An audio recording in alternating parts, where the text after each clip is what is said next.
Hello my dear family members, welcome back to our channel Ratna Competitive Exams Library. This is Ratna. So ఈ రోజు వీడియోలో మనము APPSC group 2 కి సంబంధించి ఆంధ్రప్రదేశ్ కి సంబంధించి మనకి ఈ ఇయర్ లో కరెంట్ అఫైర్స్ నుండి ఇంపార్టెంట్ బిట్స్ అన్ని కూడా ఒకసారి ఈ రోజు వీడియోలో తెలుసుకుందాము. సో వీడియోని స్కిప్ చేయకుండా లాస్ట్ వరకు చూసేయండి. అండ్ మన ఛానల్ ని ఫస్ట్ టైం ఎవరైనా విజిట్ చేస్తున్నట్లయితే మన ఛానల్లో అన్ని సబ్జెక్ట్స్ కి సంబంధించి క్లాసెస్ చేస్తున్నాను, previous and practice bits videos చేస్తున్నాను, క్విక్ రివిజన్ వీడియోస్ చేస్తున్నాను, అండ్ అలాగే ప్రతి టాపిక్ వైజ్ బిట్స్ చేస్తున్నాను, సబ్జెక్ట్ వైజ్ బిట్స్ చేస్తున్నాను. అండ్ మీకు ఇంకా ఎటువంటి వీడియోస్ కావాలన్నా సరే ఖచ్చితంగా కామెంట్ సెక్షన్లో మెన్షన్ చేయండి. నేనైతే ఆల్మోస్ట్ అన్ని వీడియోస్ అయితే నేను ప్రిపేర్ చేస్తున్నాను. సో ఆ వీడియోస్ లింక్స్ అన్నీ కూడా ఈ వీడియో డిస్క్రిప్షన్లో ప్లేలిస్ట్ల రూపంలో క్రియేట్ చేసి ఉంచాను. సో మనకి ప్రిలిమ్స్కి సంబంధించి ఎన్ని సబ్జెక్ట్స్ అయితే ఉన్నాయో ఆ 5 సబ్జెక్ట్స్కి సంబంధించి 5 ప్లేలిస్టులు, టోటల్కి సంబంధించి ఒక ప్లేలిస్ట్ అయితే క్రియేట్ చేసి ఉంచాను. సో అవి ఒకసారి మీరు చూసుకోండి. అండ్ ట్రిక్స్ వీడియోస్ కావాలన్నా సరే ఖచ్చితంగా కామెంట్ సెక్షన్లో మెన్షన్ చేయండి. ఇంకా ఏ వీడియోస్ కావాలన్నా ఖచ్చితంగా కామెంట్ సెక్షన్లో మెన్షన్ చేయండి. అండ్ మీకు మన ఛానల్లో అన్ని వీడియోస్ ఫ్రీగా చేస్తున్నాను కాబట్టి ఖచ్చితంగా మీ అందరు సపోర్ట్ ఇవ్వండి. వీడియోస్ నచ్చినట్లయితే ఖచ్చితంగా లైక్ చేస్తూ ఉండండి. వీలైతే మీ ఫ్రెండ్స్లో ఒకరిద్దరికి షేర్ కూడా చేస్తూ ఉండండి. మన ఛానల్ని తప్పకుండా సబ్స్క్రైబ్ చేసుకోండి. ఇంకెందుకు ఆలస్యం, ఫస్ట్ క్వశ్చన్ అయితే చూసేద్దాము. సో ఫస్ట్ క్వశ్చన్ మనం చూసుకున్నట్లయితే క్రింది వాక్యాలలో సరైనవి ఏవి?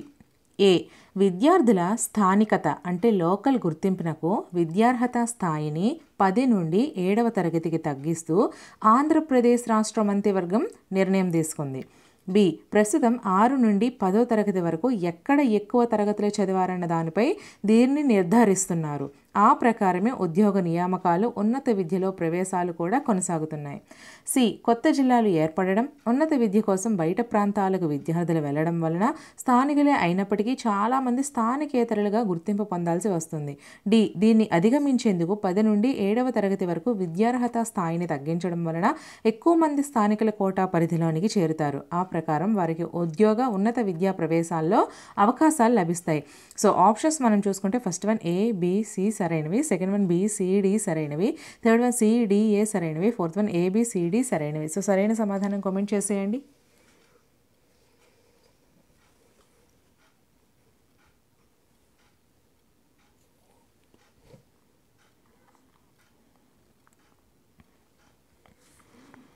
So fourth one is the right answer అమ్మా. ఇక్కడ మీకు ఫోర్త్ వన్ మాత్రమే రైట్ ఆన్సర్ అనేసి ఎక్కువ దాంట్లో ఎందుకు చెప్తున్నాను అంటే టోటల్ ఈ ఒక్కొక్క బిట్లో మనకి 4 ఆప్షన్స్ ఇస్తున్నారు కదా. ఈ 4 ఆప్షన్స్ కూడా మళ్ళీ మనకి అక్కడ ఫైనల్లో 4 బిట్స్గా కూడా అడిగే అవకాశం ఉంది. కాబట్టి ప్రతిదీ చదువుతూ నేను ఉంటాను, మీరు మరొకసారి అలా వినేయండి. చాలామంది అడుగుతున్నారు మేడం అన్ని ఆప్షన్స్ చదవకండి, జస్ట్ డైరెక్ట్ ఆన్సర్ చెప్పుకొని వెళ్ళండి అని. కొంతమంది అంటున్నారు ఆన్సర్కి టైం ఇవ్వకండి మేము చేసుకుంటాము అని. కొంతమంది అంటున్నారు ఇలానే వెళ్ళండి అంటున్నారు. సో నా పాయింట్ ఆఫ్ వ్యూలో నేనైతే చెప్పడం జరుగుతుంటుంది. సో మీరు ఫాలో అయిపోండి అమ్మా. ఎందుకంటే సగం మంది అలా, సగం మంది ఇలా ఒక్కొక్కరు ఒక్కోలా చెప్తూ ఉంటారు. సో అందరివి పట్టించుకొని నేను చేయడం అంటే కరెక్ట్గా ఉండదు కదా. సో మీకు ఇంకా ఏ మోడల్లో కావాలన్నా సరే మీరైతే కామెంట్ చేయండి. బట్ నేనైతే మాత్రం అందరినీ దృష్టిలో పెట్టుకొని నేను వీడియోస్ చేస్తాను. సో మనకి ఫోర్త్ క్వశ్చన్ అంటే సరైనవి ఏంటేంటి ఇక్కడ ఒకసారి చూడండి. విద్యార్థుల స్థానికత అంటే లోకల్ గుర్తింపునకు విద్యార్హత స్థాయిని ఎక్కడి నుంచి ఎక్కడి వరకు ఆంధ్రప్రదేశ్ రాష్ట్ర మంత్రివర్గం నిర్ణయం తీసుకుంది తగ్గిస్తూ 10వ తరగతి నుండి 7వ తరగతికి తగ్గిస్తూ ఆంధ్రప్రదేశ్ రాష్ట్రం అయితే నిర్ణయం తీసుకుంది. ఓకేనా. అలాగే ప్రస్తుతం 6 నుండి 10వ తరగతి వరకు ఎక్కడ ఎక్కువ తరగతులు చదివారన్న దానిపై దీన్ని నిర్ధారిస్తున్నారు. చూసుకోండి, 6వ తరగతి నుంచి 10వ తరగతి వరకు ఎక్కడ ఎక్కువ తరగతులు చదివితే అది మనకి ఆ ప్రకారము ఉద్యోగ నియామకాలు కానీ ఉన్నత విద్యలో ప్రవేశాలు కానీ మనకి కొనసాగడం జరుగుతుంది. ఎందుకంటే ఇప్పుడు ఉద్యోగాల రీత్యా వేరు ప్రదేశాల్లో వెళ్ళి చదవడం జరుగుతుంది. కాబట్టి అది మనకి లోకల్ కింద రాదు, నాన్ లోకల్ కింద వస్తుంది. కానీ మనం అక్కడ చదువుకోవడం జరుగుతుంది. అలాంటప్పుడు చిన్నపిల్లలే కదా అనేసి మనం వదిలేస్తుంటాం. అటువంటి టైంలో మనకి ఈ విధంగా మార్పులు చేర్చడం అనేది మనకి మంచిదే అని చెప్పుకోవచ్చు. తర్వాత కొత్త జిల్లాలు ఏర్పడము, ఉన్నత విద్య కోసం బయట ప్రాంతాలకు విద్యార్థులు వెళ్ళడం వల్ల స్థానికులే అయినప్పటికీ చాలామంది స్థానికేతరులుగా గుర్తింపు పొందాల్సి వస్తుంది. ఇప్పుడు చెప్పాను కదా. సో అదే ఈ పాయింట్. తర్వాత దీన్ని అధిగమించేందుకు 10 నుండి 7వ తరగతి వరకు విద్యార్హత స్థాయిని తగ్గించడం వల్ల ఎక్కువ మంది స్థానికుల కోటా పరిధిలోనికి చేరుతారు. ఆ ప్రకారం వారికి ఉన్నత ఉద్యోగ విద్యా ప్రవేశాల్లో అవకాశాలు లభిస్తాయి. ఇవన్నీ కూడా మనకి సరైనవే. తర్వాత క్వశ్చన్, క్రింది వాక్యాలలో సరైనవి ఏవి? ఏ, ఆవు లేదా గేదెలకు బీమా ప్రీమియంగా దారిద్ర్య రేఖకు ఎగువన ఉన్నవారు 30,000 బీమా మొత్తానికి తమ వాటాగా మొత్తం ప్రీమియం 1,920లో 50% చొప్పున 960 చెల్లించాలని, మిగిలిన 50% ప్రీమియాన్ని కేంద్ర రాష్ట్ర ప్రభుత్వాలు భరిస్తాయని ఆంధ్రప్రదేశ్ పశుసంవర్ధక శాఖ పేర్కొంది. బి. దారిద్ర్య రేఖకు దిగువన ఉన్న కుటుంబాలు ఎస్సీ ఎస్టీ వర్గాలకు చెందినవారు తమ వాటాగా మొత్తం ప్రీమియంలో 20% చొప్పున 384 రూపాయలు చెల్లించాలని, మిగిలిన 80% ప్రీమియాన్ని కేంద్ర రాష్ట్ర ప్రభుత్వాలు భరిస్తాయని వివరించింది. సి. ఆవు గేదెల విలువ మేరకు ఇంకా ఎక్కువ మొత్తానికి బీమా కావాలంటే సొంతంగా చెల్లించుకోవచ్చని పశుసంవర్ధక శాఖ స్పష్టం చేసింది. సో ఆప్షన్స్ ఫస్ట్ వన్ ఏ మాత్రమే సరైనది, సెకండ్ వన్ బి, సి సరైనవి, third one A, B, C సరైనవి, ఫోర్త్ వన్ ఏది కాదు. సో సరైన సమాధానం కామెంట్ చేసేయండి.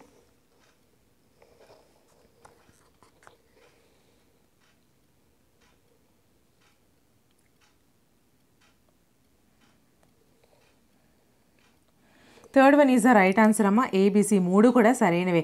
ఇక్కడ ఒకసారి చూసుకోండి, ఆవు లేదా గేదెలకు బీమా ప్రీమియంగా దారిద్ర్య రేఖకు ఎగువన ఉన్నవారు 30,000 బీమా మొత్తానికి తమ వాటాగా మొత్తం ప్రీమియం 1,920లో అంటే 50% చొప్పున 960 రూపాయలు చెల్లించాలని.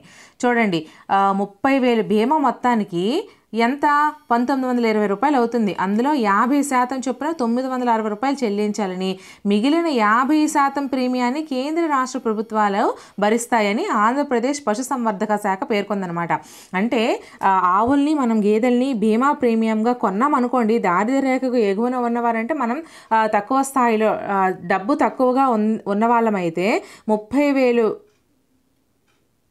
ఇక్కడ చూడండి, ఎగువన ఉన్నవారంటే కొంచెం సంపన్నులు వస్తుంది.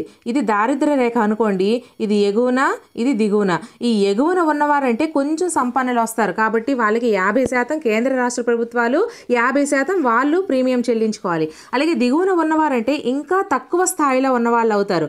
సో వీళ్ళకి ఏం చేసింది, దారిద్ర్య రేఖకు దిగువన ఉన్న కుటుంబాలు ఎస్సీ ఎస్టీ వర్గాలకు చెందిన వారు తమ వాటాగా మొత్తం ప్రీమియంలో 20% 380 రూపాయలు చెల్లిస్తే 80% ప్రీమియాన్ని కేంద్ర రాష్ట్ర ప్రభుత్వాలు భరిస్తాయి.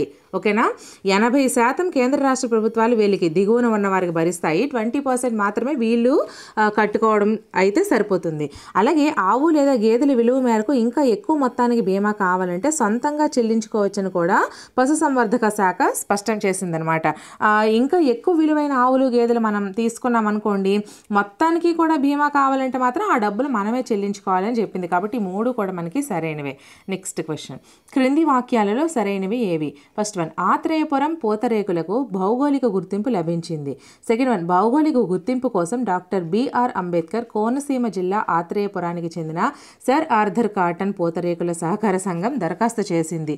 థర్డ్ వన్, 2023 ఫిబ్రవరి 13న GI జర్నల్లో ఆత్రేయపురం పూతరేకుల గురించి ప్రచురించింది. అభ్యంతరాలుంటే 120 రోజుల్లో తెలియజేయాలని సూచించింది. ఈ గడువు 2023 జూన్ 13తో ముగిసింది. ఎలాంటి అభ్యంతరాలు లేవని వ్యక్తం కాలేదు. అలాగే ఫోర్త్ వన్, దీంతో ఆత్రేయపురం పూతరేకులకు భౌగోళిక గుర్తింపు అంటే GI లభించింది. అంటే కేంద్ర ప్రభుత్వ department for promotion of industry and internal trade geographical indications రిజిస్ట్రీలో పూతరేకులు నమోదయ్యాయి. సో ఆప్షన్స్ మనం చూసుకుంటే ఫస్ట్ వన్ 1, 2, 3 సరైనవి, సెకండ్ వన్ 2, 3, 4 సరైనవి, థర్డ్ వన్ 3, 4, 1 సరైనవి, ఫోర్త్ వన్ 1, 2, 3, 4 సరైనవి. సో సరైన సమాధానం కామెంట్ చేసేయండి.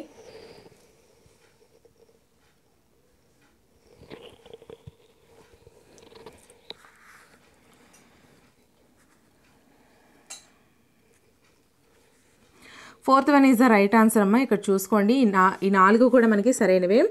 ఆత్రేయపురం పూతరేకులకు భౌగోళికమైన గుర్తింపు లభించింది. ఎస్. అలాగే భౌగోళిక గుర్తింపు కోసం ఎవరు కృషి చేశారు అంటే డాక్టర్ బిఆర్ అంబేద్కర్ కోనసీమ జిల్లా ఆత్రేయపురానికి చెందిన సర్ ఆర్థర్ కాటన్ పూతరేకుల సహకార సంఘం దరఖాస్తు చేసింది. ఓకేనా.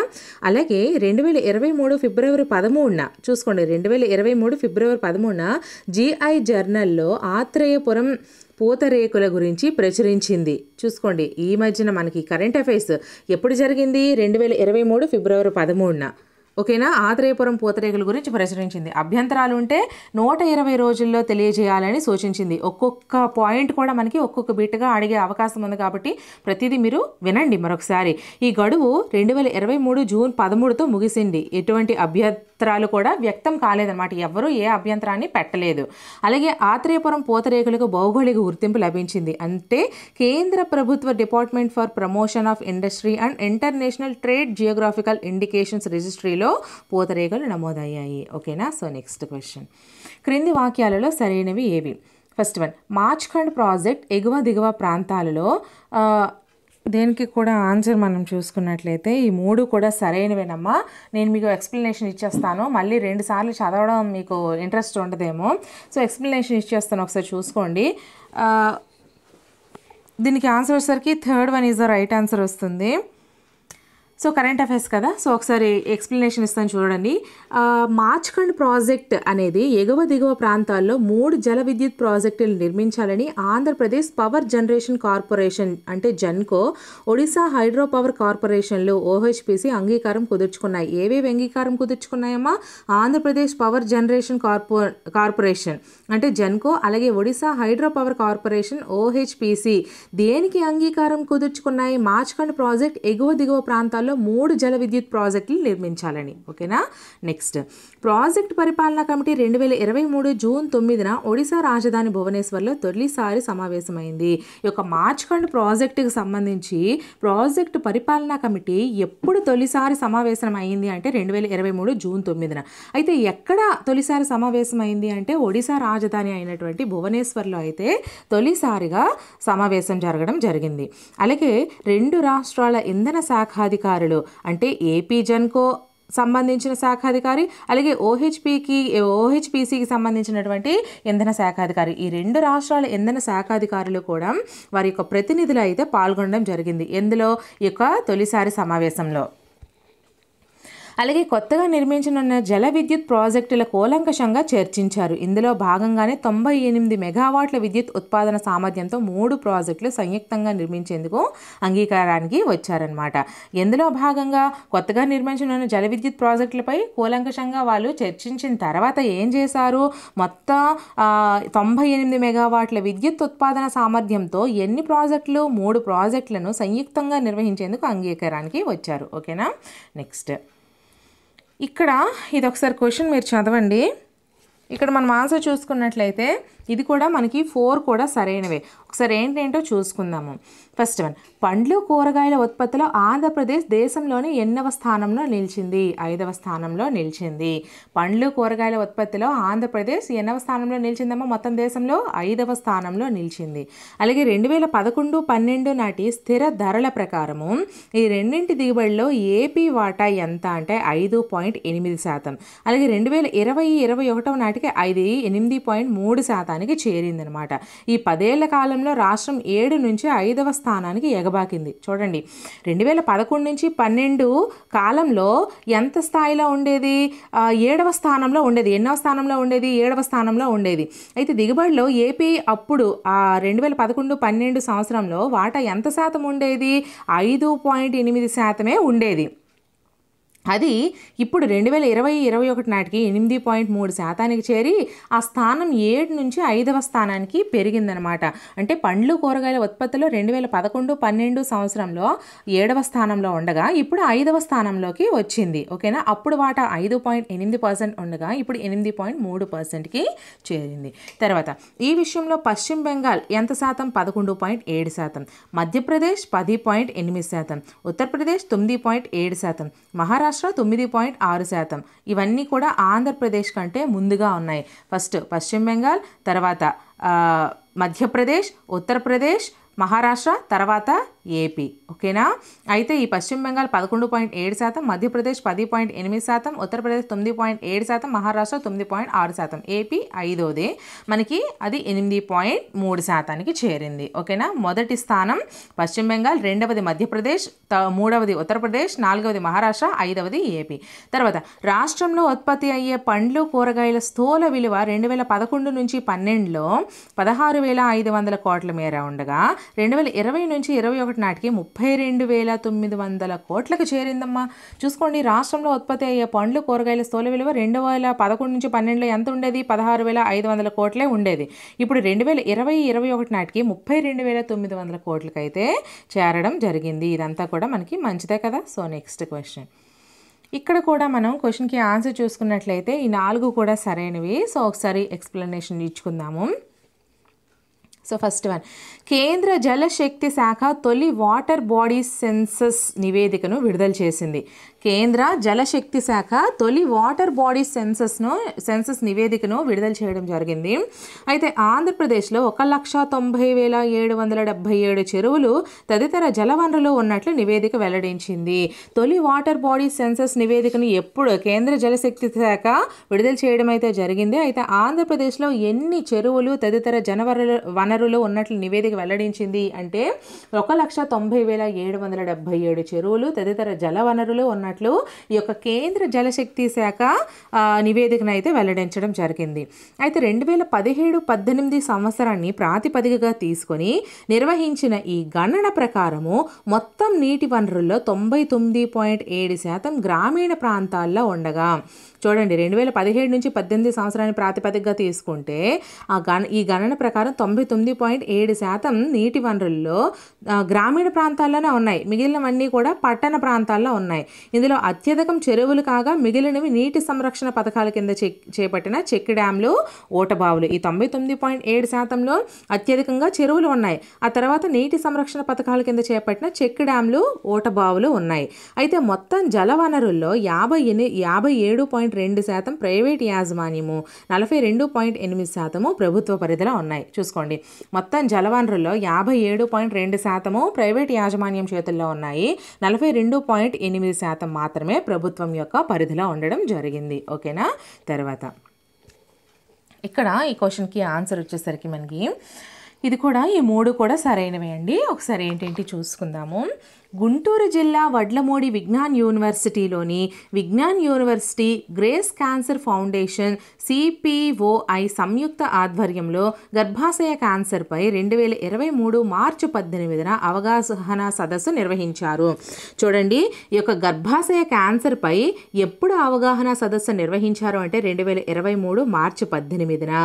ఎక్కడ నిర్వహించారు అంటే గుంటూరు జిల్లా వడ్లమూడి విజ్ఞాన్ యూనివర్సిటీలోని Vignan university Grace cancer foundation CPOI సంయుక్త ఆధ్వర్యంలో నిర్వహించడం జరిగింది. ఏం నిర్వహించారు? గర్భాశయ క్యాన్సర్పై అవగాహన సదస్సును నిర్వహించారు. అయితే ఈ కార్యక్రమంలో ఎంతమంది మహిళలు పాల్గొని రికార్డు నెలకొల్పారు అంటే 3,465 మంది మహిళలు ఈ యొక్క గర్భాశయ క్యాన్సర్పై అవగాహన సదస్సు నిర్వహించడం జరిగింది కదా. అక్కడ 3,465 మంది మహిళలు పాల్గొని రికార్డు సృష్టించడం అయితే జరిగింది. అయితే గతంలో 1,919 మంది మహిళలు అవగాహన కల్పించిన నెలకొల్పిన రికార్డు బద్దలైంది. ఇంతకు ముందు కూడా రికార్డే. అది ఎంతమంది? 1,919 మంది మహిళలు మాత్రమే అప్పుడు అక్కడికి జాయిన్ అయ్యారు. బట్ ఇప్పుడు 3,465 మంది మహిళలు పాల్గొని రికార్డుని, ఆ మొదటి రికార్డుని అయితే బద్దలగొట్టి కొత్తగా రికార్డు ఏర్పరచడం అయితే జరిగింది. సో ఈ 3 కూడా మనకి సరైనవే. తర్వాత క్వశ్చన్, ఇక్కడ మనకి ఆన్సర్ వచ్చేసరికి ఈ 3 కూడా సరైనవేనమ్మా. ఒకసారి చూసుకుందాము. గ్రామీణ పేదరిక నిర్మూలన సొసైటీ SERP గ్రామీణ పేదరిక నిర్మూలన సొసైటీ SERPకి 3 స్కోచ్ అవార్డులు దక్కాయి. గ్రామీణ పేదరిక నిర్మూలన సొసైటీకి ఎన్ని స్కోచ్ అవార్డులు దక్కాయి? 3 స్కోచ్ అవార్డులు దక్కాయి. 3 స్కోచ్ అవార్డులు దేని దక్కాయి? గ్రామీణ పేదరిక నిర్మూలన సొసైటీ. సో మనకి క్వశ్చన్ అనేది తిప్పి అడిగే అవకాశం ఉంది కాబట్టి ప్రతిదీ కూడా మనం చాలా జాగ్రత్తగా నేర్చుకోవాల్సి ఉంటుంది. అలాగే వైఎస్ఆర్ పింఛన్ కానుకకు ప్లాటినం అవార్డు, చేయూత మార్టులకు గోల్డ్ అవార్డు, SERP సంస్థాగత నిర్మాణము సామర్థ్యాల పెంపు విభాగానికి సిల్వర్ అవార్డులు వచ్చాయి. చూసుకోండి, వైఎస్ఆర్ పింఛన్ కానుకకు ప్లాటినం అవార్డు వచ్చిందమ్మా. అలాగే ఇక్కడ మనకు అడుగుతారు వైఎస్ఆర్ పింఛన్ కానుకకు ఏ అవార్డు వచ్చింది? Platinum award. చేయూత మార్టులకు ఏ అవార్డు వచ్చింది? గోల్డ్ అవార్డు వచ్చింది. SERP సంస్థాగత నిర్మాణము సామర్థ్యాల పెంపు విభాగానికి ఏ అవార్డు వచ్చింది? సిల్వర్ అవార్డు వచ్చింది. అయితే సిల్వర్ అవార్డు వచ్చినటువంటి రంగం ఏది అంటే SERP సంస్థాగత నిర్మాణము సామర్థ్యాల పెంపు విభాగము. అలాగే ప్లాటినం అవార్డు ఏ విభాగానికి వచ్చిందంటే వైఎస్ఆర్ పింఛన్ కానుకకు. అలాగే గోల్డ్ అవార్డు చేయూత మార్టులకు రావడం జరిగింది. అలాగే తర్వాత ఢిల్లీలో స్కోచ్ గ్రూప్ను నిర్వహించిన అవార్డు ప్రధానోత్సవ కార్యక్రమంలో SERP CEO Imtiaz, SERP CEO ఎవరు? ఇంతియాజ్ 2023 నవంబర్ 18న ఈ అవార్డులను అందుకున్నారు. ఢిల్లీలో స్కోచ్ గ్రూప్ నిర్వహించిన అవార్డుల ప్రధానోత్సవ కార్యక్రమంలో SERP CEO అయినటువంటి ఇంతియాజ్ 2023 నవంబర్ 18న అయితే ఈ యొక్క కానుకలను అదే అవార్డులను అందుకోవడం జరిగింది. నెక్స్ట్ క్వశ్చన్, ఈ క్వశ్చన్కి ఆన్సర్ కూడా ఈ 4 సరైనవే. ఒకసారి చూసుకుందాము. First one, central board of secondary education CBSE 17వ ప్రాంతీయ కార్యాలయం సెంటర్ ఆఫ్ ఎక్సలెన్స్ను ఏపీలో CBSE ఏర్పాటు చేసింది. చూసుకోండి, central board of secondary education CBSE అనేది 17వ ప్రాంతీయ కార్యాలయం అయినటువంటి 17వ ప్రాంతీయ కార్యాలయం అంటే ఏమిటి అని అడిగే అవకాశం ఉంది. అంటే ఏంటి? సెంటర్ ఆఫ్ ఎక్సలెన్స్ అనేది 17వ ప్రాంతీయ కార్యాలయం. అయితే దీన్ని ఏపీలో ఏది ఏర్పాటు చేసింది అంటే CBSE ఏర్పాటు చేసింది. అయితే ఏపీలో CBSE పాఠశాలల సంఖ్య పెరగనున్నందున ప్రాంతీయ కార్యాలయాన్ని ఏర్పాటు చేసింది. అసలు ఈ ప్రాంతీయ కార్యాలయం ఎందుకు ఏర్పాటు చేసింది అంటే ఏపీలో CBSE పాఠశాలల సంఖ్య పెరుగుతుంది అనే అవకాశం ఉన్నందువల్ల ఈ యొక్క ప్రాంతీయ కార్యాలయాన్ని ఏర్పాటు చేయడం జరిగింది. అలాగే ఎన్టీఆర్ జిల్లా ఇబ్రహీంపట్నంలోని పాఠశాల విద్యాశాఖ కమిషనరేట్లో ఏపీ తెలంగాణకు కలిపి ప్రత్యేకంగా ఈ ప్రాంతీయ కార్యాలయం ఏర్పాటైంది. చూడండి, ఎన్టీఆర్ జిల్లా ఇబ్రహీంపట్నంలోని పాఠశాల విద్యాశాఖ కమిషనరేట్లో ఏపీకి తెలంగాణకు ఈ 2 రాష్ట్రాలకు కలిపి ప్రత్యేకంగా ఈ యొక్క ప్రాంతీయ కార్యాలయం ఏర్పాటు కావడం జరిగింది. ఎక్కడ? ఎన్టీఆర్ జిల్లా ఇబ్రహీంపట్నంలో. ఓకేనా. నెక్స్ట్, ప్రస్తుతం చెన్నైలో CBSE ప్రాంతీయ కార్యాలయం ఉంది. ప్రస్తుతం ఎక్కడ ఉంది CBSE కార్యాలయం? చెన్నైలో ఉంది. అయితే దీని పరిధిలో ఏపీ, తెలంగాణ, తమిళనాడు, పుదుచ్చేరి, అండమాన్ నికోబార్ దీవులు కూడా ఉన్నాయి. ఓకేనా. ఈ చెన్నై CBSE పరిధిలో ఏపీ, తెలంగాణ, తమిళనాడు, పుదుచ్చేరి, అండమాన్ నికోబార్ ఇవన్నీ కూడా ప్రస్తుతం ఈ చెన్నై CBSE ప్రాంతీయ కార్యాలయానికి సంబంధించి ఉన్నాయి. అలాగే ఇప్పుడు ఏపీ, తెలంగాణకు కలిపి ప్రత్యేకంగా CBSE ప్రాంతీయ కార్యాలయం ఉంటుంది. ఇప్పుడు కొత్తగా మనకు వస్తుంది కదా, కాబట్టి ఇది ఆంధ్రప్రదేశ్కి తెలంగాణకు కలిపి అయితే ఈ యొక్క కొత్తగా ఏర్పాటు చేయడం, ఈ యొక్క CBSE పాఠశాలకు సంఖ్య కోసం సెంటర్ ఆఫ్ ఎక్సలెన్స్ను ఏర్పాటు చేయడం జరుగుతుంది. ఎక్కడ అంటే ఎన్టీఆర్ జిల్లా ఇబ్రహీంపట్నంలోని పాఠశాల విద్యాశాఖ కమిషనరేట్లో. ఓకేనా. సో నెక్స్ట్ క్వశ్చన్, క్రింది వాటిలో సరైనవి ఏవి? ఈ క్వశ్చన్కి ఆన్సర్ వచ్చేసరికి మనకి 4th one is the right answer. ఈ 4 కూడా సరైనవే. ఒకసారి చూసుకుందాము. ఎన్టీఆర్ శత జయంతి సందర్భంగా కేంద్ర ప్రభుత్వం ముద్రించిన 100 రూపాయల స్మారక నాణ్యాన్ని రాష్ట్రపతి 2023 ఆగస్టు 28వ తేదీన విడుదల చేశారు.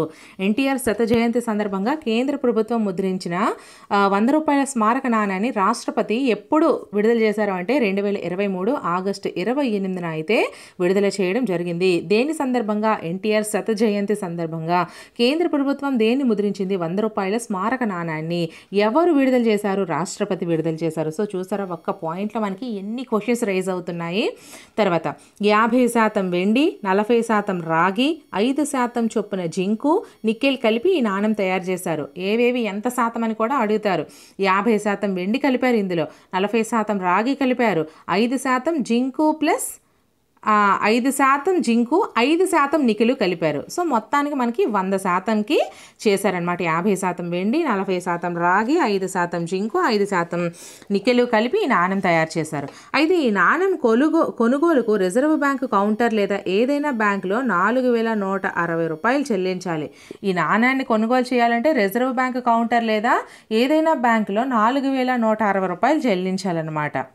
100 రూపాయల నాణ్యం కోసం మనం ఎంత చెల్లించాలి? 4160 రూపాయలు చెల్లించాలంట. చూసుకోండి, అవసరమా మనకి? అసలే మిడిల్ క్లాస్ ఫ్యామిలీస్ ఎలా బతుకుతామా అని ఆలోచిస్తున్నాము. నెక్స్ట్ చూడండి, ప్రముఖ వ్యక్తుల చిత్రాలతో అరుదుగా ఇలాంటి నాణాలను రిజర్వ్ బ్యాంకు విడుదల చేస్తుంది. గతంలో MS సుబ్బలక్ష్మి చిత్రంతో ఇలా నాణ్యం విడుదల చేసింది. అంటే వాళ్ళకి డబ్బు కావాలండి, మన దగ్గర నుంచి గుంజుకుంటున్నారు ఎలా వస్తుందా అనేసి. సో ప్రముఖ వ్యక్తుల చిత్రాలతో అరుదుగా ఇలాంటి నాణాలను అప్పుడప్పుడు చేస్తూ ఉంటుందంట, రిజర్వ్ బ్యాంకు విడుదల చేస్తుందంట ఇటువంటి నాణాలను. గతంలో కూడా MS సుబ్బలక్ష్మి చిత్రంతో అయితే ఇలా నాణాన్ని విడుదల చేసింది. ఓకేనా. సో జోక్ని జోక్గా తీసుకోండి అమ్మా, సీరియస్గా మాత్రం అస్సలు తీసుకోవద్దు. ఇటువంటి జోక్స్ మధ్యలో ఉంటేనే మీకు బోర్ అని అనిపించదు. సో నెక్స్ట్ క్వశ్చన్ ఒకసారి చూసుకుందాము. ఇవన్నీ మరొకసారి చూసుకోండి మీరు. నెక్స్ట్ ఈ క్వశ్చన్కి కూడా answer 4th one is the right answer. అన్నీ కూడా సరైనవే. ఒకసారి చూసుకుందాము. ఉమ్మడి ఆంధ్రప్రదేశ్ మాజీ ఉపసభాపతి, మాజీ మంత్రి డాక్టర్ గుమ్మడి కుతూహలమ్మ 2023 ఫిబ్రవరి 15న తిరుపతిలో మరణించారు. చూడండి, ఉమ్మడి ఆంధ్రప్రదేశ్ మాజీ ఉపసభాపతి అలాగే మాజీ మంత్రి డాక్టర్ గుమ్మడి కుతూహలమ్మ ఎప్పుడు చనిపోయారు అంటే 2023 ఫిబ్రవరి 15న ఎక్కడ చనిపోయారంటే తిరుపతిలో చనిపోయారు. అయితే ఉమ్మడి ప్రకాశం జిల్లా కందుకూరులో జన్మించిన కుతూహలమ్మ ఉమ్మడి చిత్తూరు అంటే ప్రస్తుతం తిరుపతి జిల్లా ఎర్రావారిపాళెంలో వైద్యురాలిగా స్థిరపడ్డారు. ఉమ్మడి ప్రకాశం జిల్లా కందుకూరులో జన్మించారు ఎవరు? ఈ కుతూహలమ్మ అనే ఆవిడ. అయితే ఉమ్మడి చిత్తూరు అంటే ప్రస్తుతం తిరుపతి జిల్లా ఎర్రవానిపాలెంలో వైద్యురాలిగా అయితే చేయడం జరిగింది, స్థిరపడడం జరిగింది. తొలిసారి 1985లో వేపంజేరి అంటే ప్రస్తుతం జీడి నెల్లూరు ప్రాంతం నియోజకవర్గం నుండి కాంగ్రెస్ అభ్యర్థిగా పోటీ చేసి గెలుపొందారు. ఎవరు? ఈ యొక్క గుమ్మడి కుతూహలమ్మ. ఎప్పుడు? 1985లో తొలిసారిగా వేపంజేరి ప్రస్తుతం జీడి నెల్లూరు నియోజకవర్గం నుండి కాంగ్రెస్ అభ్యర్థిగా అయితే పోటీ చేసి గెలిచారు. ఇదే స్థానం నుండి 1989, 99, 2004లో కూడా అసెంబ్లీకి ఎన్నికయ్యారు. 2009లో గంగాధర నెల్లూరు అంటే ప్రస్తుతం చిత్తూరు జిల్లాకి మంచి నుంచి ఎమ్మెల్యేగా విజయం సాధించారు. 2009లో ఎమ్మెల్యేగా విజయం సాధించారు. అలాగే దివంగత మాజీ సీఎం నేదురుమల్లి జనార్దన్ రెడ్డి హయాంలో మంత్రిగా, 2007లో అప్పటి ముఖ్యమంత్రి రాజశేఖర్ రెడ్డి హయాంలో డిప్యూటీ స్పీకర్గా కూడా పనిచేశారంటండి. దివంగత మాజీ సీఎం ఎవరు? నేదురుమల్లి జనార్దన్ రెడ్డి హయాంలోనే ఈవిడ ఎవరు?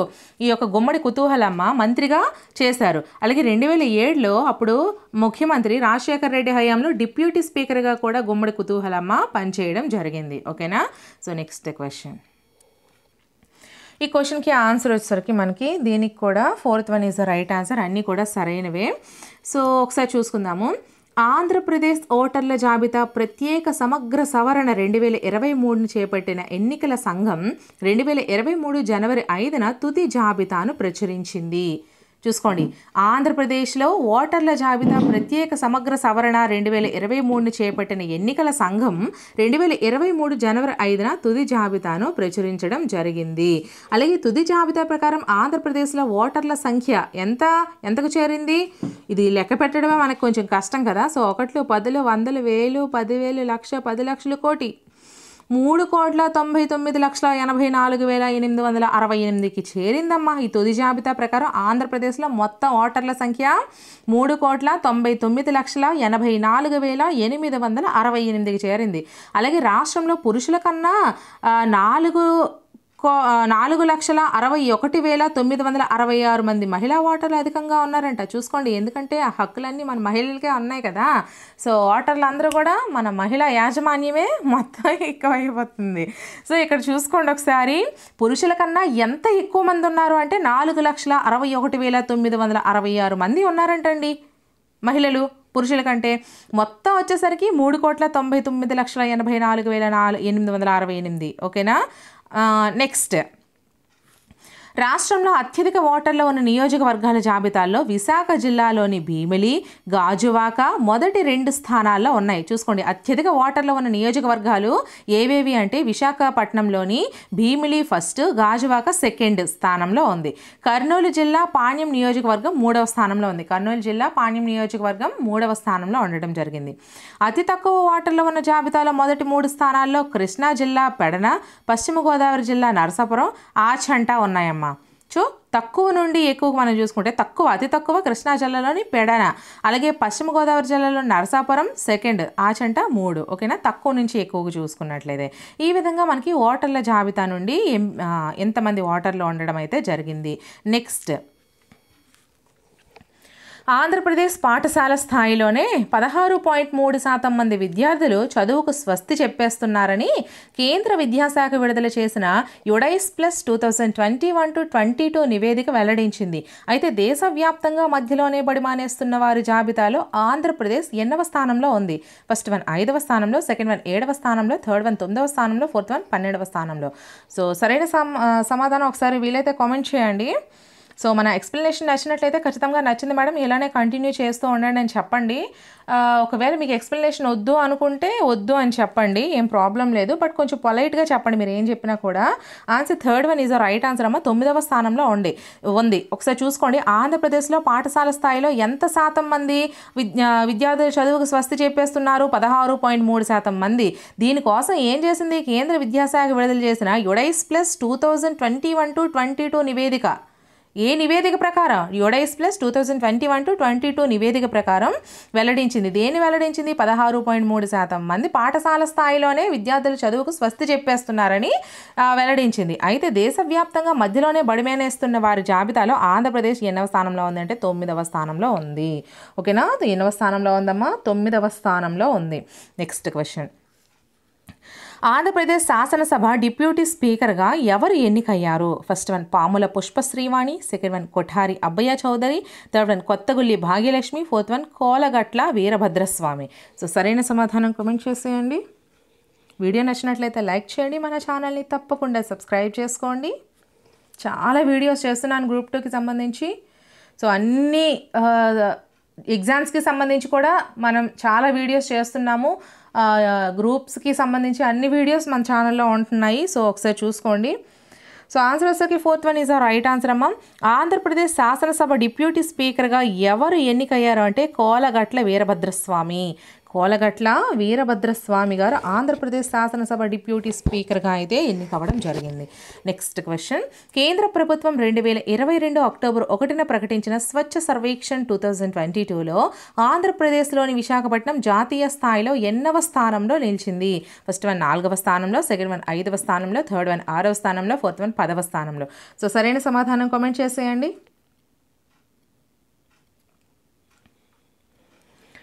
So first one is the right answer. 4వ స్థానంలో నిలిచిందమ్మా. కేంద్ర ప్రభుత్వం స్వచ్ఛ సర్వేక్షణ్ని ఎప్పుడు ప్రకటించింది? 2022 అక్టోబర్ 1న కేంద్ర ప్రభుత్వం స్వచ్ఛ సర్వేక్షణ్ ప్రకటించింది. అయితే స్వచ్ఛ సర్వేక్షణ్ 2022లో ఆంధ్రప్రదేశ్లోని విశాఖపట్నం జాతీయ స్థాయిలోనే 4వ స్థానంలో నిలిచింది. ఆంధ్రప్రదేశ్లో విశాఖపట్నం అనేది జాతీయ స్థాయిలోనే 4వ స్థానంలో నిలవడం జరిగింది. ఓకేనా. నెక్స్ట్ క్వశ్చన్, సెప్టిక్ ట్యాంకులు, మురుగునీటి కాలువలను శుభ్రం చేసే ప్రమాదకర పనుల నుండి సఫాయి కార్మికులను తప్పించి ఆ స్థానంలో యంత్రాలను ఉపయోగించి కార్మికుల ప్రాణాలను కాపాడినందుకు ఏ నగరానికి ఉత్తమ సఫాయి మిత్ర సురక్షా శహర్ అవార్డు లభించింది? First one Hyderabad, second one Tirupati, third one Thiruvananthapuram, fourth one Bengaluru. So సరైన సమాధానం కామెంట్ చేసేయండి. అండ్ మన ఛానల్ని ఇంకెవరైనా సబ్స్క్రైబ్ చేసుకోకపోతే సబ్స్క్రైబ్ చేసుకోండి. వీడియో నచ్చినట్లయితే ఖచ్చితంగా లైక్ చేయండి. అండ్ నేను ఇంతవరకు చేసిన వీడియోస్ అన్ని వీడియో డిస్క్రిప్షన్లో లింక్స్ ప్రొవైడ్ చేస్తున్నాను. వీడియో టైటిల్ మీద మీరు క్లిక్ చేసినట్లయితే డిస్క్రిప్షన్ ఓపెన్ అవుతుంది. సో చక్కగా చూసేయండి. ట్రిక్స్ వీడియోస్ కూడా మన ఛానల్లో ఉంటాయి. ఇంకా మీకు ట్రిక్స్ వీడియోస్ కావాలన్నా సరే ఖచ్చితంగా కామెంట్ సెక్షన్లో కామెంట్ చేయండి. ఈ వీడియో లేట్గా చూసేసరికి ఆ వీడియో కూడా చేసేసే ఉంటాను. సో అది కూడా చూసుకోండి. అండ్ మీకు అది దొరకకపోతే కామెంట్ చేసేయండి. మీకు ఇంకా ఎటువంటి వీడియోస్ కావాలన్నా సరే ఖచ్చితంగా కామెంట్ సెక్షన్లో మెన్షన్ చేయండి. ఆ వీడియోస్ అయితే నేను త్వరగా ప్రిపేర్ చేస్తాను. మన ఛానల్లో అన్ని వీడియోస్ ఎటువంటి యాప్స్ లేకుండా ఫ్రీగా చేస్తున్నాను. ఖచ్చితంగా మీ అందరి సపోర్ట్ మాత్రం మనకి ఇవ్వండి. ఓకేనా. So second one is the right answer. Tirupati అమ్మ. సెప్టిక్ ట్యాంకులు, మురుగునీటి కాలువలను శుభ్రం చేసే ప్రమాదకర పనుల నుండి సఫాయి కార్మికులను తప్పించి ఆ స్థానంలో యంత్రాలను ఉపయోగించి కార్మికుల ప్రాణాలను కాపాడినందుకు గాను ఉత్తమ సఫాయి మిత్ర సురక్షా శహర్ అవార్డు తిరుపతికి లభించింది. ఏ జిల్లాకి లభించింది? తిరుపతికి అయితే లభించడం జరిగింది. సో గైస్, మనకి ఈ వీడియో అయితే ఇక్కడతో కంప్లీట్ అయిపోయింది. వీడియోని ఒక చిన్న లైక్ చేసేయండి. ఎక్స్ప్లెనేషన్ నచ్చినట్లయితే ఖచ్చితంగా బాగుంది మేడం గారు, ఇలానే కంటిన్యూ చేయండి అని చెప్పండి. అండ్ మన ఛానల్లోని వీడియోస్ని ఫాలో అవడం కోసం ఛానల్ని సబ్స్క్రైబ్ చేసుకోండి. మీ ఫ్రెండ్స్కి వీడియోస్ని షేర్ చేసేయండి, లైక్ చేసేయండి. నెక్స్ట్ వీడియోతో మళ్ళీ కలుద్దాం. Until then bye friends.